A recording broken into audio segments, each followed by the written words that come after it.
Hay una pregunta que seguro ronda en la cabeza de muchos líderes. ¿Por qué después de tantas iniciativas, de tantas mediciones y esfuerzos, los resultados en una organización simplemente no despegan como deberían? Bueno, hoy vamos a intentar desentrañar esa frustración tan, pero tan común. Esta es la realidad en muchísimas empresas, ¿no? Se invierte en formación, se rediseña la cultura, se adoptan las últimas metodologías, y sin embargo, algo como que no termina de encajar. Los números se mueven un poquito, sí, pero esa transformación profunda y duradera que se busca parece que siempre se nos escapa de las manos. Entonces, la pregunta es inevitable.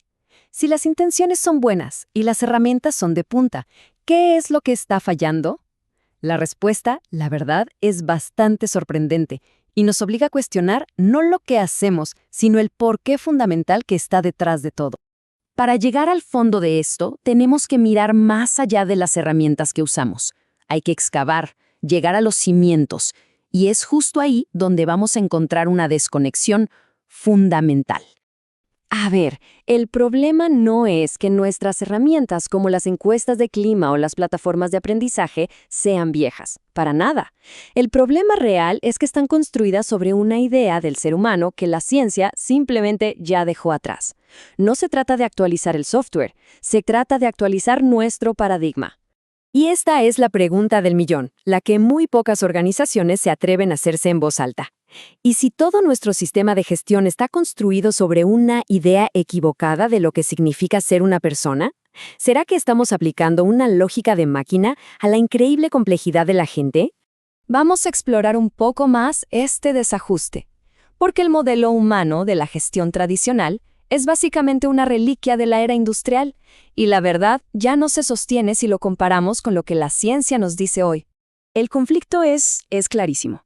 Nuestras herramientas, y también la inteligencia artificial, operan con una lógica lineal, causa-efecto, procesos que se pueden predecir.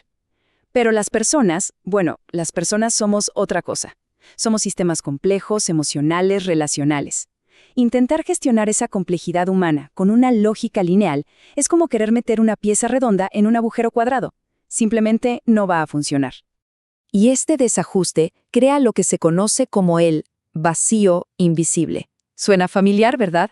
Es esa situación en la que se habla de innovación, pero se castiga el error.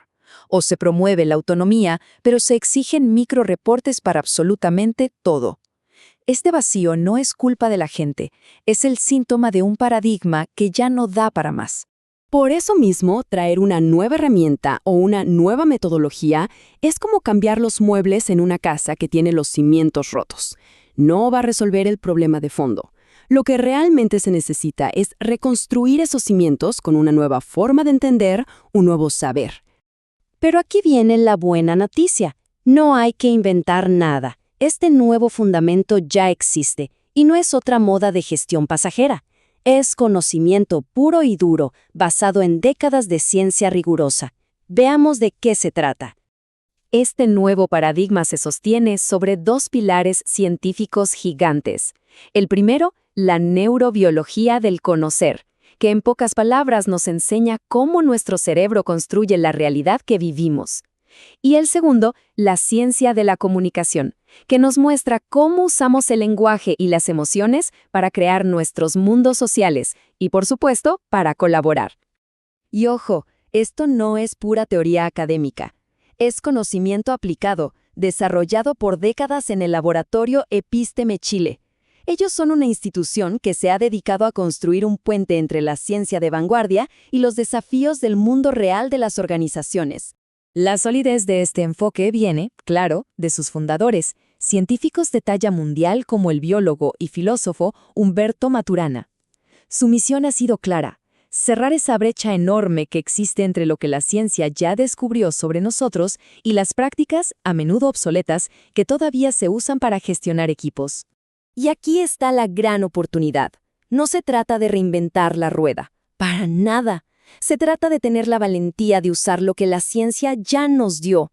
Las organizaciones pueden seguir operando con modelos del siglo pasado, o pueden dar un salto cuántico hacia un entendimiento mucho más profundo y, sobre todo, efectivo de su gente.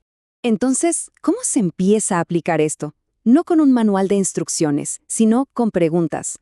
Preguntas que están diseñadas para sacudir nuestras creencias más arraigadas sobre cómo funcionan de verdad las organizaciones. Seamos honestos, las preguntas que generan un cambio de verdad rara vez son cómodas. Nos obligan a mirar de frente justo aquello que preferimos ignorar. Pero es precisamente en esa incomodidad donde empieza la verdadera transformación. Miremos un ejemplo. El lenguaje no sirve para comunicarse. Suena totalmente contradictorio, ¿cierto? Pues es el título de una conferencia diseñada para provocar, para generar un cambio de perspectiva. Porque si logramos entender para qué sirve realmente el lenguaje, según la neurobiología, la forma de manejar las reuniones, el feedback y la cultura cambia para siempre. Y hay muchas más preguntas de este estilo.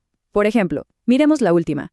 En lugar de hablar de resistencia al cambio como si fuera un problema de actitud, podemos entender la neurobiología que hay detrás de esa conducta. O, en vez de preguntarnos por qué la formación no pega, como se ve en la tercera fila, podemos analizar si el mecanismo de aprendizaje que usamos es el correcto según la ciencia. Cada pregunta de estas abre una puerta totalmente nueva. Ahora, este paradigma no es solo teoría, es un camino práctico hacia una transformación real. Un cambio que se da en 3 niveles y que, al final, sí que impacta en los resultados. El proceso de transformación es muy claro. Todo empieza con un nuevo discurso. Este discurso inspira nuevas acciones y, como resultado, crea nuevas experiencias para la gente. Vamos a ver cada paso un poco más a fondo. Primero, el nuevo discurso. Es tener un fundamento científico sólido que destierra mitos viejos. Este nuevo entendimiento, a su vez, da vida a nuevas acciones, herramientas y prácticas de liderazgo que de verdad respetan nuestra naturaleza. Y cuando lo que se dice y lo que se hace están en sintonía, se generan nuevas experiencias, más confianza, más compromiso, un desempeño que fluye casi sin esfuerzo. Y aquí está el resultado final. Cuando se alinea la gestión con nuestra biología, la mejora deja de ser una lucha constante. La cultura se fortalece de verdad, el desempeño se dispara y los resultados, esos que al principio parecían tan esquivos, finalmente mejoran de forma sostenible en el tiempo. Y así, volvemos a la pregunta central, pero ahora la vemos con otros ojos, ¿no? La pregunta queda en el aire para cada quien, para cada organización. ¿Las herramientas que usamos hoy están realmente en sintonía con la naturaleza humana? Porque al final del día, en esa respuesta, no solo se juega el futuro de la gestión, se juega el futuro de la organización entera.